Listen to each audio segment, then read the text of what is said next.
ये जमाना बड़ा अजीब हो गया बा, जे जितना सीधा बा वो उतना तकलीफ में बा।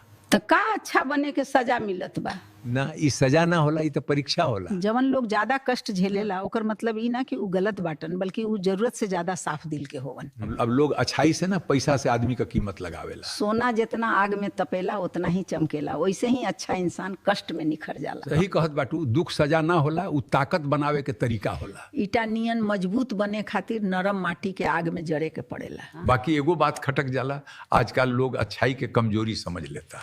यदि तू चुप रहबा तो लोग समझी डर गईला। यदि तू माफ कर देला, लोग समझी कि तू कमजोर बाटा। इहे जमाना का सबसे बड़ा भ्रम हो कि अच्छाई के कमजोरी समझ लेता है। करुणा आज कमजोरी बन गया बा और अहंकार बन गया बा ताकत। माफ करे में सबसे ज्यादा ताकत लगेला, गुस्सा तो केहू भी कह सकेला। अच्छाई दूसरे के हिसाब से न बदले के चाहिए, उ तो तुहार स्वभाव होला।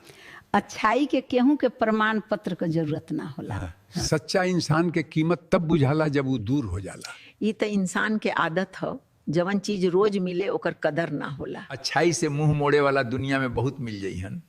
बाकी परिस्थिति के बावजूद अच्छा बनल रहे वाला ही असली इंसान होला। यदि तू अच्छाई के बदले प्यार या सम्मान के उम्मीद रखबा तो दुख तय बा। यही बिना नेकी कर आ दरिया में डाल।